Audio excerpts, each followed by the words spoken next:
Hello दोस्तों, स्वागत है आपका अपने YouTube चैनल मिशन रोज़गार एकेडमी में। दोस्त, हम अपनी क्लास में मैथ पढ़ रहे हैं और मैथ में CPR पढ़ रहे हैं, कांस्टेंट प्रोडक्ट रेशियो। CPR पर हमारी 4 क्लास हो चुकी है।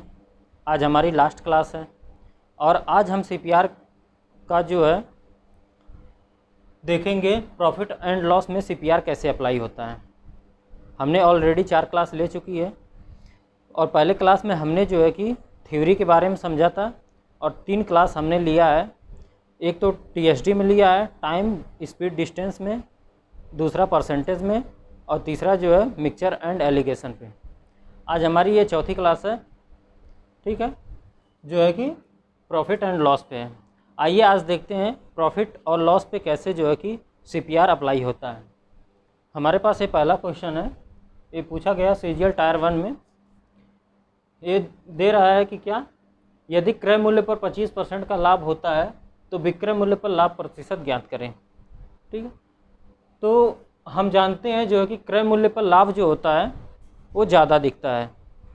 अगर ज़्यादा दिखने वाली वैल्यू है 25% ज़्यादा दिखने वाली वैल्यू है तो इसका फ्रैक्शन हम करेंगे जब 1/4, यानी 1/4 से बढ़ रही है वैल्यू तो घटेगी कितने से, 1/5 से। 1/5 को जब आप परसेंटेज में चेंज करेंगे तो क्या हो जाएगा, ये हो जाएगा 20%। ये हमारा आंसर हो जाएगा 20%। ठीक है दोस्त, अब एक यही है CPR। कोई वैल्यू जो है कि x/y से बढ़ती है तो घटने वाली वैल्यू क्या होती है, x + y। ये घटने वाली वैल्यू होती है। देखिए यहाँ 1/4 से बढ़ा तो यानी x का मान क्या है, 1 है, y का मान 4 है। यहाँ x का मान क्या है, 1 है, तो x + y दोनों मिलकर 5 हुआ, एक घटने वाली वैल्यू हो जाएगी। अब देखिए ऐसा क्यों हुआ कि मतलब कि हमें जो है क्रय मूल्य पर लाभ ज़्यादा दिखता है और विक्रय मूल्य पर लाभ कम दिखता है। देखिए क्रय मूल्य पर लाभ जो हमें दिखा 25% का और हम विक्रय मूल्य पर अगर कैलकुलेट किए तो हमें 20% का लाभ, यानी लाभ कम मिला। तो आइए जो है कि इस कॉन्सेप्ट को समझते हैं। ठीक है, तो देखिए यहाँ पर मान लीजिए किसी वस्तु का जो है CP क्या है, 100 रुपया, ठीक है, और SP क्या है, यानी सेलिंग प्राइस का है। एक कॉस्ट प्राइस हो गया 100 रुपया और सेलिंग प्राइस क्या है, मतलब हम जो है इस वस्तु को कितने रुपये में बेचें, 120 रुपये में बेचें। 100 रुपया की हमारी वस्तु है, हमने 120 रुपये में बेच दिया। तो हम जो है प्रॉफिट परसेंट अगर देखेंगे तो प्रॉफिट परसेंट क्या होगा, यानी लाभ प्रतिशत। तो लाभ प्रतिशत हमारा क्या आ जाएगा, लाभ प्रतिशत हम जो है कि CP पर पहले कैलकुलेट करें तो लाभ परसेंट क्या हो जाएगा, हमें कितने रुपए का लाभ हुआ, 100 रुपये की चीज़ को 120 रुपये में बेचा तो 20 रुपये का लाभ हुआ। किस पर लाभ हुआ, CP पर। लाभ हमेशा CP पर होगा तो बटे 100 हो जाएगा और गुणे परसेंटेज के लिए 100 कर देंगे तो हमारा यहाँ से क्या आ जाएगा, 20%। 100 से 100 कैंसिल हो जाएगा तो हमारा कितना आ गया, 20%, यानी CP पर लाभ है 20%।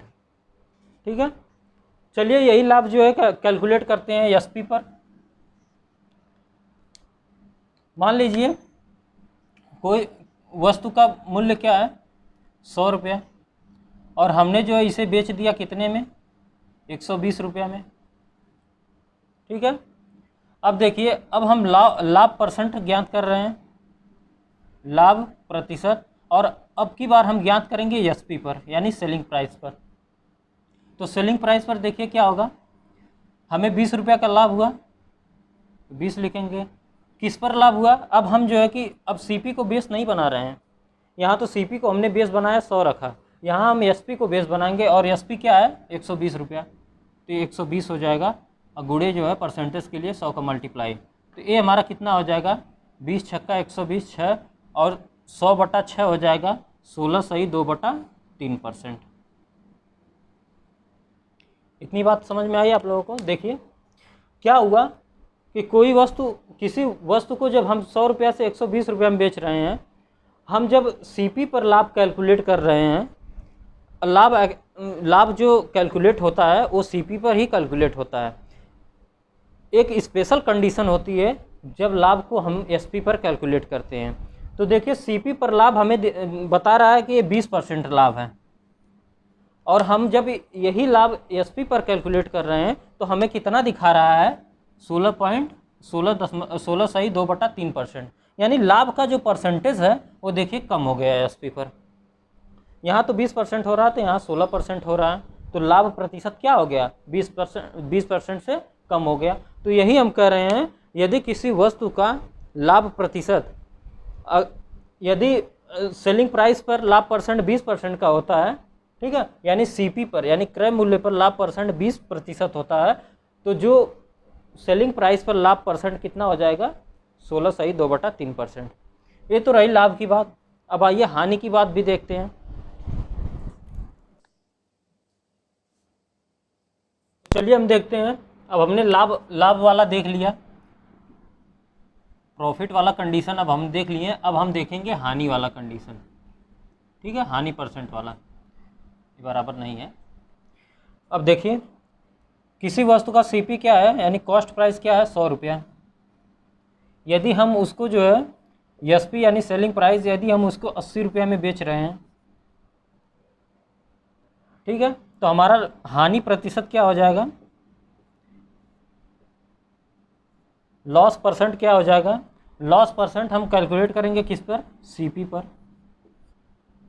तो देखिए क्या हो जाएगा लॉस परसेंट, हमें 20 रुपये का लॉस हुआ, हानि हुई 20 रुपये की, और किस पर हानि हुई, सीपी पर हम कैलकुलेट कर रहे हैं, तो सीपी रखेंगे 100 और परसेंटेज के लिए मल्टीप्लाई बाय 100।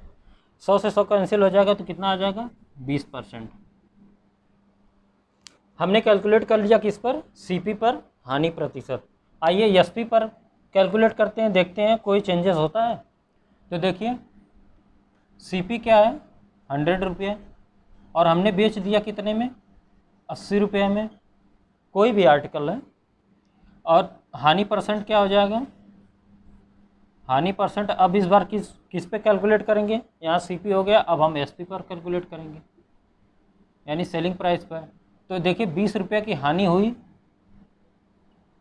सेलिंग प्राइस पर, सेलिंग प्राइस है 80, परसेंटेज के लिए मल्टीप्लाई यानी 100 को मल्टीप्लाई कर देंगे। ये देखिए हो गया 20 चौको 80, 100 में 4 का भाग दे देंगे तो कितना आ जाएगा, 25%।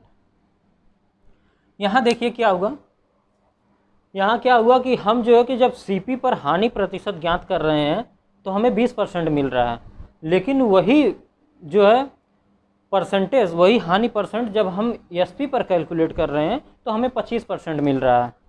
यानी क्या हो रहा है कि हमारा परसेंटेज क्या हो रहा है, सीपी से जब हम एसपी पर कैलकुलेट कर रहे हैं तो हानि परसेंट क्या हो रही है, बढ़ जा रही है। और प्रॉफिट वाले कंडीशन में क्या था कि मतलब जब हम सीपी पर कैलकुलेट कर रहे थे, ठीक है, तो हाँ जो लाभ परसेंट था वो बढ़ के आ रहा था, और जब हम जो है कि सेलिंग प्राइस पर कैलकुलेट कर रहे थे तो लाभ परसेंट घट के आ रहा था। यहाँ जस्ट उसका उल्टा हो रहा है।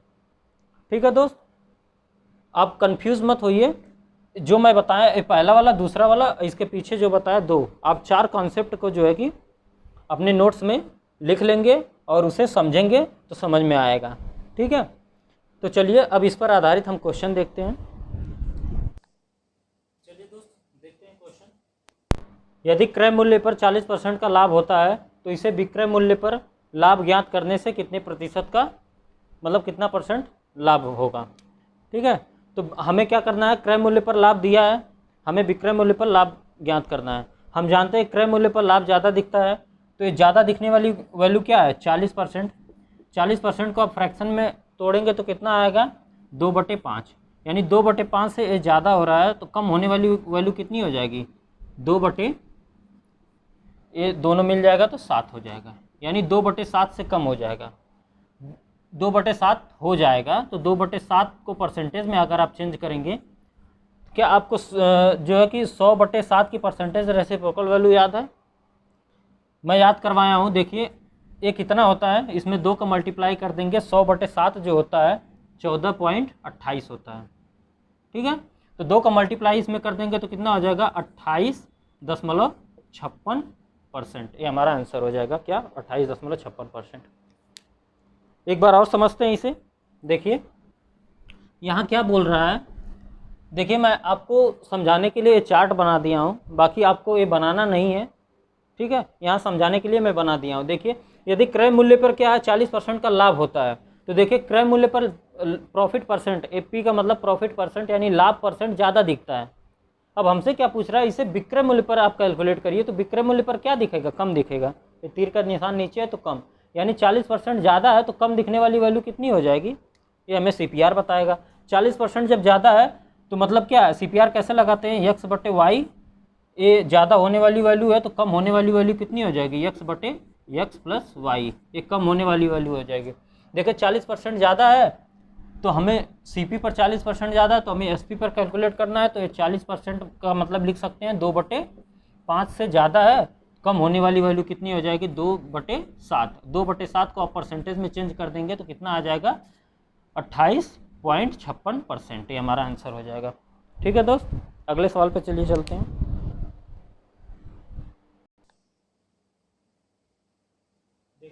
विक्रय मूल्य पर ज्ञात करने से एक व्यक्ति को 20% का लाभ होता है, तो उसका वास्तविक लाभ क्या है। ठीक है, हमें बोल रहा है विक्रय मूल्य पर यदि हम लाभ ज्ञात करते हैं तो हमें 20% का लाभ होता है, तो हमें बोल रहा है कि उसका रियल यानी कि वास्तव में जो उसे लाभ हुआ है वो कितना होगा, यानी क्रय मूल्य पर। वास्तविक लाभ तो हमें क्रय मूल्य पर ही मिलता है, वो तो एक स्पेशल कंडीशन होती है जब हम जो है कि विक्रय मूल्य पर ले जाते हैं। तो हम जानते हैं विक्रय मूल्य पर लाभ क्या दिखता है, कम दिखता है। देखिए विक्रय मूल्य पर लाभ क्या दिखता है, कम दिखता है। तो 20% कम दिखने वाली वैल्यू है, तो ज़्यादा दिखने वाली वैल्यू क्या होगी, ज़्यादा दिखने वाली वैल्यू होगी 25%। हमारा आंसर हो जाएगा। देखिए आपको हम CPR में टेबल भी दिए हैं, अगर आपको टेबल याद हो तो आप डायरेक्ट जो है कि आंसर कर सकते हैं। देखिए 20% डिक्रीज होने वाली वैल्यू है, तो 20% का क्या मतलब होता है 1/5। 1/5 से यदि डिक्रीज होता है तो बढ़ेगा कितने से, इंक्रीज कितने से होगा 1/4 से। अब 1/4 को परसेंटेज में चेंज करेंगे तो आएगा कितना 25%। हमारा आंसर हो जाएगा। ठीक है दोस्त, आइए अगले सवाल पे चलते हैं।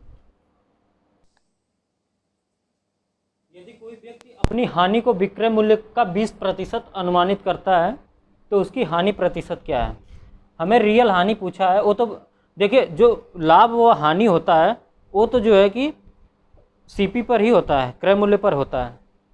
ठीक है, देखिए विक्रय मूल्य पर 20% की हानि अनुमानित करता है, तो विक्रय मूल्य पर देखिए ये विक्रय मूल्य सेलिंग प्राइस है, सेलिंग प्राइस पर हानि क्या दिखती है, ज़्यादा दिखती है।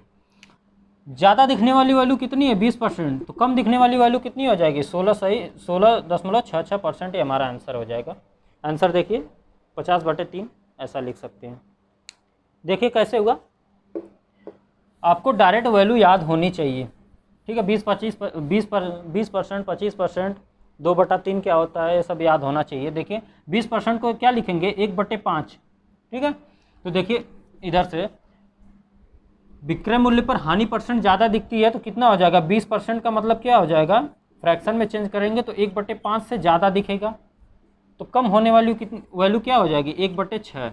1/6 से कम हो जाएगा तो 1/6 को परसेंटेज में चेंज करेंगे तो कितना आ जाएगा, यानी 100/6। ठीक है, 100/6 को हम क्या लिखेंगे 50/3। ये हमारा आंसर में दिया है तो 50/3 आंसर। इसी को पूरा भाग देंगे तो आप 16 सही 2/3% भी आ जाता है, और एक ऑप्शन ऐसा भी होता है 16.66%। ये तीनों आंसर जो है कि सेम है, कोई भी दे सकता है आपको। ठीक है, तो ये हमारा आंसर हो जाएगा। आइए अगले सवाल पे चलते हैं। आइए दोस्त देखते हैं विक्रय मूल्य पर 50% की हानि क्रय मूल्य का कितना प्रतिशत होगा। यदि विक्रय मूल्य पर हमें 50% की हानि हो रही है तो विक्रय मूल्य पर हानि क्या होती है, ज़्यादा होती है। तो ज़्यादा दिखने वाली वैल्यू कितनी है 50%। 50% को हम क्या लिखेंगे 1/2। अगर 1/2 से ज़्यादा दिख रही है तो कम कितना हो जाएगा, क्रय मूल्य पर हानि कितनी, क्रय मूल्य पर कितना दिखेगा 1/3।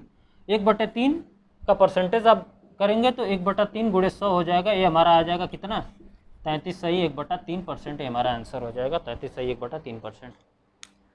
ठीक है दोस्त, तो ये अलग अलग टाइप से जो है कि सवाल बन रहा है, कभी पूछ रहा है क्रय मूल्य पर, कभी पूछ रहा है विक्रय मूल्य पर। ठीक है, ये लाभ हानि आपसे पूछ रहा है, एक दे रहा है, एक से पूछ रहा है, एक दे रहा है, दूसरा पूछ रहा है। आइए एक सवाल और देखते हैं। आइए दोस्त देखते हैं।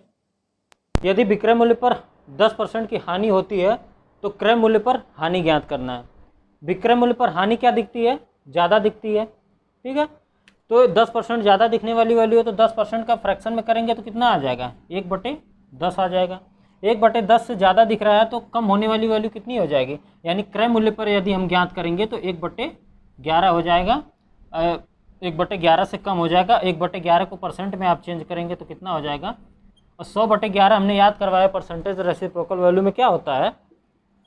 9.09%, या आप ऐसा लिख सकते हैं 9 सही 1/11%। ये हमारा आंसर हो जाएगा कौन सा? बी वाला। आइए अगले सवाल की तरफ चलते हैं। आइए दोस्त देखते हैं। किसी वस्तु के क्रय मूल्य के आधार पर ज्ञात की गई हानि 40% है तो विक्रय मूल्य के आधार पर हानि प्रतिशत ज्ञात कीजिए। आपको दिया क्रय मूल्य पर हानि दिया है 40%, हमसे पूछ रहा है विक्रय मूल्य पर। यहाँ पर देखिए चार्ट में क्रय मूल्य पर हानि क्या होता है? क्रय मूल्य पर हानि कम दिखती है तो विक्रय मूल्य पर हानि क्या होगी? ज़्यादा होगी। तो क्रय मूल्य पर हानि क्या है? 40%। 40% एक क्या है? कम दिखने वाली वैल्यू है, ठीक है। 40% कम दिखने वाली वैल्यू है तो 40 से बड़ा ही हमारा आंसर होगा। पहले तो ढूंढ लेते हैं, देखिए क्या ये आंसर हो सकता है? 40 से बड़ा है? नहीं। 22 हो सकता है? नहीं। 25 हो सकता है? नहीं। एक ही तो ऑप्शन है 66 सही 2/3%, ये हमारा आंसर हो जाएगा। चेक कर लेते हैं। 40% मतलब क्या होता है? 2/5। 2/5 से क्या हो जाएगा? कोई वैल्यू क्या होगी? इंक्रीज होगी, ठीक है, मतलब डिक्रीज होगी। यानी 2/5 से घट रही है तो बढ़ेगी कितनी? 2/3 से। और 2/3 का परसेंटेज में जब चेंज करेंगे हम तो 2/3 × 100 हो जाएगा। ये हमारा कितना आ जाएगा? यानी 200/3। 200/3 का मतलब 66 सही 2/3%। ये हमारा हो जाएगा आंसर, ठीक है दोस्त। अब आइए हम जो है कि थोड़ा टाइप को चेंज करते हैं, क्योंकि हमने सारी चीज़ें देख लिया। हमने प्रॉफिट पर देख लिया, इस मतलब एसपी पर देखा, सीपी पर देखा, हानि और लाभ प्रतिशत देख लिया। अब आइए सवाल को थोड़ा चेंज करते हैं। आइए दोस्त ये सवाल देखते हैं। क्या बोला है? 1 रुपये में 30 चॉकलेट खरीदी गई। 20% का लाभ पाने के लिए 1 रुपये में कितनी चॉकलेट बेची जानी चाहिए? दोस्त आप जो भी मेथड लगाते हैं आप एक बार लगाइए, ठीक है। हम जब प्रॉफिट एंड लॉस पढ़ाएंगे तो सारा मेथड बताएंगे। जितने तरीके से सॉल्व किया जाता है सारा तरीका मैं बताऊंगा। अभी हम जो है कि केवल सीपीआर पर बात कर रहे हैं, तो चलिए देखते हैं ये सीपीआर से कैसे सॉल्व होगा। देखिए हमें 1 रुपये में 30 चॉकलेट हमने खरीदा, ये हमारा हो गया सीपी। 1 रुपये में 30 चॉकलेट खरीदा यानी जो हमने खरीदा हो गया सीपी। और हमें 20% का लाभ पाने के लिए हमें 1 रुपये में कितनी चॉकलेट बेची जानी चाहिए। तो बताइए हमें 20% का लाभ कब होगा? जब हम चॉकलेट जो है कम बेचेंगे। यानी हम 30 चॉकलेट यदि हम खरीदे हैं तो हमें चॉकलेट क्या करना होगा? कम करके बेचना होगा, तभी तो हमें जो है कि प्रॉफिट होगा। तो यानी यदि हमारे पास 30 चॉकलेट है, यदि हम जो है कि 5 चॉकलेट बचा लें, ठीक है, तो हमारा तभी प्रॉफिट होगा। तो देखिए यहाँ क्या हुआ? 20% का प्रॉफिट हुआ तो कितने का? अब जो है कि ये बढ़ने वाली वैल्यू है कितनी? 20% है। 20% का फ्रैक्शन में आप करेंगे तो कितना हो जाएगा? 1/5। यानी 1/5 से जो है हम क्या करेंगे? 1/5 का हमें लाभ कमाना है तो हमें जो है कि चॉकलेट की संख्या कितनी कम करनी पड़ेगी? सीपीआर से देखिए 1/6 से चॉकलेट की संख्या कम करनी पड़ेगी। 30 का 1/6 कितना होता है? 30 का 1/6 होता है 6×5 = 30, यानी 5 चॉकलेट। यानी 5 चॉकलेट जो है हमें कम बेचना पड़ेगा। हम 30 चॉकलेट बेचते थे, अब 5 चॉकलेट हम कम बेचेंगे तो बेचेंगे कितना? 25 चॉकलेट। यही तो हमारा आंसर हो जाएगा 25 चॉकलेट। यानी हम जो है 30 चॉकलेट खरीदे, हमें 20% का लाभ कमाना है तो 20% का लाभ कमाएंगे। यानी 20% मतलब 1/5 से हम लाभ कमाएंगे तो हमें वस्तु को कितने से कम बेचना पड़ेगा? यानी 1/6 से कम बेचना पड़ेगा। तो 30 का 1/6 कितना हो जाएगा? 5। यानी 5 चॉकलेट हमें कम बेचना पड़ेगा। तो बेचना कितना पड़ेगा? यानी 25 चॉकलेट हम बेच देंगे तो हमें जो है 20% का प्रॉफिट हो जाएगा। आइए अगले सवाल पे चलते हैं। आइए दोस्त उसी तरह का एक सवाल और है। ओ पूछा था यूपीएसआई में और ए था क्या एसएससी CHSL 4/12/2011 में आया है। देखिए, एक दुकानदार 10 रुपये प्रति 7 पेन की दर से पेन खरीद कर लाया और उसने उन्हें 40% के लाभ पर बेच दिया। वो खरीद कर लाया, 10 रुपये में 7 पेन लाया और 40% के लाभ पर किसी खरीदार को बेच दिया। अब उस क्या हुआ, तदनुसार किसी खरीदार को 10 रुपये में कितने पेन मिले, यानी उस खरीदार को कितने पेन मिले 10 रुपये में। व्यक्ति लाया 10 रुपये में 7 लेकर आया, 40% के लाभ पर बेचा। तो जब लाभ पर बेचा तो उसका लाभ कब होगा, जब जो है कि पेन को कम करके बेचेगा। ठीक है, तो यानी 7 पेन की बजाय कम करके बेचेगा, तभी उसको प्रॉफिट होगा। तो 40% का यहाँ पर प्रॉफिट हो रहा है, तो 40% का मतलब लाभ है। तो लाभ कितना है, 40%, तो बढ़ने वाली वैल्यू कितनी है 40%। तो 40% को अगर हम चेंज करेंगे तो 2/5 हो जाएगा फ्रैक्शन में, यानी 40% का लाभ कमाया, यानी बढ़ने वाली वैल्यू कितनी है 2/5। तो वस्तु को कितना कम बेचना पड़ेगा, उसे कितना कम बेचना पड़ेगा 2/7 से, यानी x + y हो जाएगा 2/7 से, यानी 2/7 से वस्तु को क्या करना पड़ेगा, कम बेचना पड़ेगा। यदि 7 वस्तु उसके पास है, ठीक है, तो वो 2 कम करके यानी 2 बचा लेगा, तो यानी 5 बेचना पड़ेगा उसे। देखिए इसका 7 पेन, ये देखिए 10 रुपया तो कॉमन है, इससे कोई मतलब नहीं। ठीक है, 10 रुपये में 7 खरीदा, 10 रुपये में कितनी बेचेगा, तो 40% का प्रॉफिट हुआ, 2/5 से प्रॉफिट हुआ, तो बेचेगा कम कितना होगा 2/7 से। तो 7 का 2/7 कम हो जाएगा तो कितना हो जाएगा, 7 से 7 कैंसिल हो जाएगा, यानी कि 2 कम हो जाएगा। तो 2 कम हो जाएगा तो बेचेगा कितना 5, यही हमारा आंसर हो जाएगा 5। आप थोड़ा सा यहाँ ऐसा भी कर सकते हैं, डायरेक्ट यहीं फाइंड आउट कर सकते हैं। देखिए ये है 7 रुपया, यानी 7 पर 2 कम हुआ है, तो यहाँ भी तो 7 वैल्यू है, यहीं डायरेक्ट कम कर लीजिए, 7 पर 2 कम हो जाएगा तो बेचेगा क्या 5। या ऐसा करिए, देखिए वो तरीका हो गया, 2 तरीका। तीसरा देखिए 7 पर 2 कम कर रहा है, ठीक है, तो बेचेगा कितना, 7 पर 2 जब कम हो जाएगा तो बेचेगा क्या 5, यानी 7 पेन अगर उसके पास है तो 5 बेचेगा, तभी उसको 40% का प्रॉफिट होगा। ये हमारा 5 डायरेक्ट आंसर आ गया। आप किसी भी तरीके से कर सकते हैं, जैसा आपको आसान लगे। आप ऐसे भी कर सकते हैं, आप ऐसे भी कर सकते हैं, आप ऐसे भी कर सकते हैं। तो चलिए अब अगले सवाल पे चलते हैं। तो आइए दोस्त देखते हैं, थोड़ा सा चेंज है सवाल, मेथड वही है। 1 रुपये में 4 वस्तु बेचकर एक आदमी को 4% हानि होती है। यदि उसने 1 रुपये में 3 वस्तुएं बेची होती तो उसे कितना प्रतिशत का लाभ होता या कितने का लाभ होता है। ठीक है, ये देखिए MTS में आया हुआ क्वेश्चन है और ये हमारे पास ऑप्शन है। देखिए 1 रुपया तो सेम है, यानी 1 रुपये में वो जो कि 4 वस्तुएं बेचकर आदमी को क्या होता है 4% का क्या होता है हानि होती है। तो 1 रुपये में 3 वस्तु यदि बेचे तो उसे कितने % का लाभ होगा, यही हमसे पूछा है। 1 रुपये में 4 बेचकर आदमी को 4% की हानि होती है, मतलब उसे मिला कितना 96% मिला, यानी जो मूल्य था 100% मिला होता तो न लॉस होता, न प्रॉफिट होता, न लॉस होता, लेकिन उसे 4% की हानि हुई तो मिला उसे कितना 96%, यानी जो पैसा मिला 1 रुपये में 4 वस्तु बेचकर उसे जो कि 96% ही पैसा मिला। तो हमें बोल रहा है 1 रुपये में 3 वस्तु बेचे तब उसका जो है कि लाभ क्या होगा। देखिए हमने वस्तु को क्या किया, 4 वस्तु के बजाय हम 3 वस्तु बेच रहे हैं, तो हमने वस्तु में कमी किया, कितने की कमी किया 1 की कमी किया।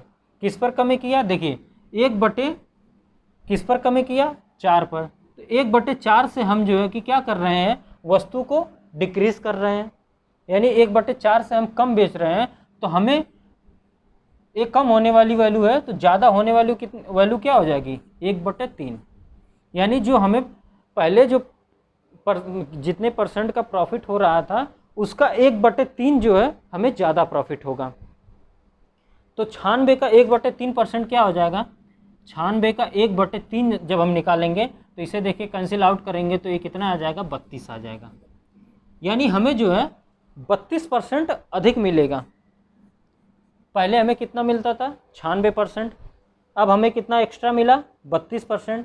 तो 96 प्लस 32 ये हमारा कितना आ जाएगा 128%। 128% आया। तो देखिए 100% हमारा होता है न लॉस न हानि, तो 100% से कितना ज़्यादा है 28% ज़्यादा है, तो हमारा 28% आंसर आ जाएगा। ठीक है दोस्त, ज़्यादा कुछ करना नहीं है इसमें, सिर्फ जो है कि हमें देखिए 1 रुपये में 4 वस्तु बेचे तो 4% की हानि हुई, यानी हमें मिला कितना 96% जो है कि पैसा मिला। यदि हम वस्तुओं की संख्या जो है कि 3 कर दिए, यानी 1 रुपये में 3 वस्तु बेचें, तो हमने कितना कम किया 1/4 से कम किया, तो 1/4 से घटने वाली वैल्यू है, तो बढ़ने वाली वैल्यू क्या होगी 1/3। 96 का 1/3 बढ़ जाएगा, यानी 32 बढ़ जाएगा। अब 96 में 32 ऐड कर देंगे तो 128 हो जाएगा। तो हमें प्रॉफिट कितना मिल गया, प्रॉफिट 28% का मिल जाएगा। 100 से माइनस करेंगे ना प्रॉफिट, तो 100% से माइनस होता है, तो 100 से जो है कि डिफरेंस देख लेंगे तो 28% हमारा आंसर आ जाएगा। आइए दोस्त अब अगले सवाल की तरफ चलते हैं। देखिए एक व्यक्ति एक चद्दर 450 रुपये में खरीद कर उसे 10% लाभ पर, जो कि विक्रय मूल्य पर गिना जाता है, बेच देता है। तो चद्दर का विक्रय मूल्य ज्ञात कीजिए। हुआ क्या, व्यक्ति ने 450 रुपये में चद्दर खरीद कर लाया, ठीक है, 450 रुपये में चद्दर खरीद कर उसे 10% के प्रॉफिट पर बेच दिया, और विक्रय मूल्य और प्रॉफिट परसेंट जो कैलकुलेट किया गया वो विक्रय मूल्य पर कैलकुलेट किया गया। तो हमसे पूछ रहा है कि विक्रय मूल्य क्या होगा। देखिए 10% का लाभ हुआ जो कि विक्रय मूल्य पर, तो विक्रय मूल्य पर लाभ क्या दिखता है, कम दिखता है। यहाँ चार्ट में देखिए विक्रय मूल्य पर लाभ कम दिखता है, यानी 10% का लाभ जो है विक्रय मूल्य पर वो कम है। तो 10% का लाभ जब कम है विक्रय मूल्य पर, तो डिक्रीज होने वाली वैल्यू क्या है, फ्रैक्शन में कर देंगे तो 1/10 से क्या हो रहा है, इंक्रीज हो रहा है। तो 1/10 से इंक्रीज हो रहा है, तो बढ़ने वाली डिक्रीज हो रहा है, यानी कम होने वाली वैल्यू क्या है 1/10, तो बढ़ने वाली वैल्यू क्या हो जाएगी 1/9, यानी उसे जो है कि 9 रुपये में बेचेगा, ठीक है, तो यानी 9 पर 1 का प्रॉफिट होगा, ठीक है, 9 पर 1 का प्रॉफिट होगा। तो देखिए यहाँ पर क्या हो जाएगा, उसने 450 रुपये में खरीद कर लाया, तो देखिए ये तो हमारा सीपी हो गया, यानी 450 का 1/, आप 9 फाइंड कर लेंगे तो कितना आ जाएगा 9×5 = 45, यानी 45 रुपये, 9×5 = 45, यानी 50 रुपये क्या होगा उसे प्रॉफिट होगा। ठीक है, तो 450 रुपये में खरीद कर ले आया, 50 रुपये का प्रॉफिट हुआ उसका, तो विक्रय मूल्य कितना हो जाएगा 450 प्लस 50 कितना हो जाएगा 500, हमारा आंसर हो जाएगा। वैसे भी आप देख सकते हैं कि 10% का प्रॉफिट हो रहा है और विक्रय मूल्य हमसे पूछ रहा है, तो देखिए विक्रय मूल्य यही होगा ना। देखिए 500 का 10% कितना हो जाएगा, 500 का 10% निकालेंगे तो 50 आएगा, यानी 50 का उससे प्रॉफिट हुआ है, तो 450 का वो उसने खरीदा था, 50 का प्रॉफिट होगा, तो हमारा विक्रय मूल्य क्या आ जाएगा 500 आ जाएगा। सीपीआर से हमने देखा 10% का लाभ है जो कि विक्रय मूल्य पर लाभ कम दिखता है, तो 1/10 से कम हुआ, तो 1/9 से जो है कि हमारी वैल्यू बढ़ जाएगी। यानी अगर सीपी जो है 9 है तो उसे लाभ कितने का होगा 1 का होगा, ठीक, सीपी 9 है तो लाभ कितने का होगा 1 का होगा। लेकिन जो है सीपी कितना है, सीपी तो हमारा दिया है कितना, कॉस्ट प्राइस 450 दिया है, तो देखिए 9 का 5 गुना हुआ है, तो इसका 50 गुना हुआ है, तो इसका भी 50 गुना, यानी 50 रुपये का प्रॉफिट हो जाएगा। तो हम 450 रुपये की चीज़ को 50 रुपया जब बढ़ा के बेचेंगे तब 10% का प्रॉफिट होगा, तो हमारा जो है कितना आंसर आ जाएगा 500 हमारा आंसर आ जाएगा। ठीक है दोस्त, आइए एक सवाल देखते हैं। और तो आइए दोस्त अपनी क्लास आज की वीडियो का लास्ट क्वेश्चन देखते हैं। जेम्स अपना लाभ विक्रय मूल्य पर और रैक्स क्रय मूल्य पर निकालता है, तो उन्होंने देखा कि लाभ का अंतर जो आ रहा है 100 रुपये का आ रहा है। यदि दोनों का विक्रय मूल्य समान हो, दोनों का विक्रय मूल्य क्या है समान है, और दोनों 25% लाभ प्राप्त करते हैं, तो हमें बोला है तो विक्रय मूल्य ज्ञात कीजिए आप। हुआ क्या कि जेम्स और रैक्स 2 लोग हैं, ठीक है, जेम्स और रैक्स 2 लोग हैं, और उन्होंने क्या किया कि एक तो विक्रय मूल्य पर लाभ कैलकुलेट कर रहा है, एक क्रय मूल्य पर लाभ कैलकुलेट कर रहा है, और हमें बोल रहा है कि दोनों का विक्रय मूल्य जो है वो समान है और हमें 100 रुपये का अंतर आ रहा है। तो क्यों ना हम जो है कि जो जेम्स है विक्रय मूल्य पर तो कैलकुलेट कर ही रहा है और रैक्स को भी विक्रय मूल्य पर लेते आए, तो उन दोनों का डिफरेंस जो है तब विक्रय मूल्य हो जाएगा ना, इसका भी विक्रय मूल्य हो जाएगा और इसका भी विक्रय मूल्य हो जाएगा। यहाँ हमसे विक्रय मूल्य समान दिया है तो दोनों का विक्रय मूल्य समान कर लेते हैं, और फिर दिया है कि यदि दोनों का विक्रय मूल्य समान होता है तो उनके बीच का जो डिफरेंस होता है वो 100 रुपये होता है। क्वेश्चन समझ में आया? तो विक्रय मूल्य तो जेम्स का विक्रय मूल्य है कितना है, 25% का लाभ होता है विक्रय मूल्य पर, यानी विक्रय मूल्य पर क्या होता है 25% का प्रॉफिट होता है। अब रैक्स का जो है कि क्रय मूल्य पर 25% का प्रॉफिट है, इसका जो है किस पर है, यानी क्रय मूल्य पर 25% का प्रॉफिट है, तो इसको भी हम विक्रय मूल्य पर प्रॉफिट कैलकुलेट कर लेते हैं, ताकि इसका भी विक्रय मूल्य और इसका भी विक्रय मूल्य, दोनों का विक्रय मूल्य समान हो जाए। बोला विक्रय मूल्य समान करने के लिए, तो देखिए क्रय मूल्य पर 25% का प्रॉफिट है, तो क्रय मूल्य पर प्रॉफिट परसेंट क्या दिखता है, ज़्यादा दिखता है, यानी क्रय मूल्य पर जो है लाभ प्रतिशत ज़्यादा दिखता है, तो विक्रय मूल्य पर लाभ परसेंट कम दिखेगा। तो देखिए अगर एक बढ़ने वाली वैल्यू है 25%, तो घटने वाली वैल्यू क्या हो जाएगी 20%। यहाँ CPR अप्लाई करते हैं, क्या है 1/5 से 1/4 से क्या है वैल्यू बढ़ रही है, तो घटने वाली वैल्यू कितनी हो जाएगी 1/5। 1/5 का परसेंटेज क्या होता है 20%। तो अब देखिए, अब दोनों का जो है जेम्स और रैक्स जो है दोनों का जो है किस पर कैलकुलेट हो गया, यानी SP, दोनों का SP पर लाभ कैलकुलेट हमने कर लिया। इसे जो है कि SP पर 25% का प्रॉफिट होता है, इसे 20% का प्रॉफिट होता है। अब बोल रहा है कि इनके लाभ का जो डिफरेंस है वो 100 रुपये का है, तो इसके लाभ का देखिए डिफरेंस कितने का है, यहाँ 20 है यहाँ 25 है, तो कितने का अंतर है 5% का।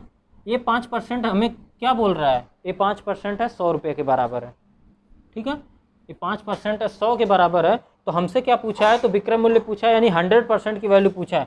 5% की वैल्यू इतनी है, तो 100% की वैल्यू क्या हो जाएगी, 100% की वैल्यू हो जाएगी 2000। ये हमारा हो जाएगा आंसर।